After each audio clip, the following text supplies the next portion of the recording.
കോൺഗ്രസിൽ നിന്ന് രാജിവെച്ച എ.വി. ഗോപിനാഥ് LDFിലേക്ക് രാഷ്ട്രീയ നിലപാട് ഉടൻ പ്രഖ്യാപിച്ചേക്കും. ഗോപിനാഥിൻ്റെതൊപ്പമുള്ള കോൺഗ്രസ് പ്രവർത്തകരും LDFിനൊപ്പം ചേരാനായിരിക്കും സാധ്യത. വോട്ടർമാർക്ക് കോൺഗ്രസിനോട് കടുത്ത വിയോജിപ്പുണ്ടെന്ന് എ.വി. ഗോപിനാഥ് പറഞ്ഞു. ഏറ്റവും നല്ല പ്രബുദ്ധതയുള്ള ജനങ്ങളുടെ പഞ്ചായത്താണ് പെരുങ്ങോട്ടൂർ. അതുകൊണ്ടാണ് എല്ലാ കാലത്തും കോൺഗ്രസിൻ്റെ കൂടെ അവർ നിന്നിട്ടുള്ളത്. അവരോട് പ്രത്യേക ഉപദേശ കാര്യങ്ങൾ യാഥാർത്ഥ്യങ്ങൾ പറയുന്ന സമയത്ത് അത് അംഗീകരിച്ചുകൊണ്ട് മുന്നോട്ട് പോകാനുള്ള ഒരു ഗ്രീൻ സിഗ്നലാണ് പെരുങ്ങോട്ടൂരിലെ ജനങ്ങൾ തന്നുകൊണ്ടിരിക്കുന്നത്. വഞ്ചിച്ചു കോൺഗ്രസ് എന്നതിനോട് എനിക്ക് അഭിപ്രായമില്ല, പക്ഷെ എന്നോട് വൈരാഗ്യം തീർത്തു എന്നുള്ള അഭിപ്രായമുണ്ട്. അത് ജനങ്ങൾക്ക് മനസ്സിലായിട്ടുണ്ടെന്നാണ് എൻ്റെ വിശ്വാസം.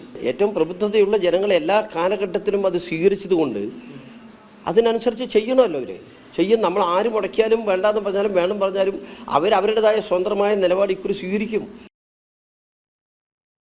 കൂടുതൽ വിവരങ്ങളുമായി അരുൺ ആലത്തൂർ ചേർന്നുണ്ട്. അരുൺ, എ.വി. ഗോപിനാഥിന്റെ നിലപാടിനെ എങ്ങനെ വിലയിരുത്താം? ആലത്തൂരിൽ നിർണായകമാവുന്ന ഗോപിനാഥിനൊപ്പമുള്ള കോൺഗ്രസ് പ്രവർത്തകർ LDFിനൊപ്പം നിന്നയിക്കുമെന്ന സൂചനയാണ് ഇപ്പോൾ പുറത്തു വരുന്നത്.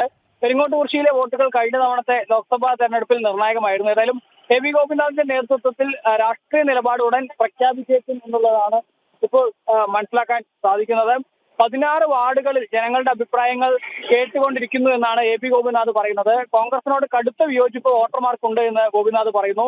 സംസ്ഥാന സർക്കാർ ഭരണത്തോട് പെരിങ്ങോട്ടുകുറിശ്ശിക്ക് വലിയ മതിപ്പാണ് എന്നും എ.വി. ഗോപിനാഥ് പറയുന്നുണ്ട്. സർക്കാർ വിലയിരുത്തൽ തെരഞ്ഞെടുപ്പിൽ ഉറപ്പായും ഉണ്ടാകുമെന്നും കഴിഞ്ഞ ദിവസം LDF സ്ഥാനാർത്ഥി കെ രാധാകൃഷ്ണൻ ഉൾപ്പെടെ എ.വി. ഗോപിനാഥിനെ കാണാനൊക്കെ പെരിങ്ങോട്ടുകുറിശ്ശിയിൽ എത്തിയിരുന്നു. ഈ സാഹചര്യത്തിലാണ് എ.വി. ഗോപിനാഥ് ഇത്തരത്തിലൊരു നിലപാട് തുറന്ന് പറയുന്നത്. നിലവിൽ ഏതായാലും ഈ പ്രവർത്തകരെയും അണികളുടെ എല്ലാം നേതാക്കളുടെ ഒക്കെ വിശദീകരണവും അവരുടെയൊക്കെ നിലപാട് എന്താണ് അവരോടൊക്കെ ചോദിച്ചറിഞ്ഞതിന് ശേഷം ഒരു നിലപാട് പ്രഖ്യാപിക്കുക എന്നുള്ളതാണ് എ.വി. ഗോപിനാഥ് ഉദ്ദേശിക്കുന്നത്. നിലവിൽ ഏതായാലും നമ്മളോട് ജനം ടിവിയോട് അദ്ദേഹം സംസാരിച്ചതിൽ നിന്ന് LDFിലേക്ക് തന്നെ എ.വി. ഗോപിനാഥും അദ്ദേഹത്തെ പിന്തുണയ്ക്കുന്ന കോൺഗ്രസ് പ്രവർത്തകരും മാറും എന്നുള്ള വിവരമാണ് ഇപ്പോൾ ലഭിക്കുന്നത്. വ്യക്തമാണ്. അരുണാണ് വിശദമായ റിപ്പോർട്ടുകൾ പങ്കുവച്ചത്.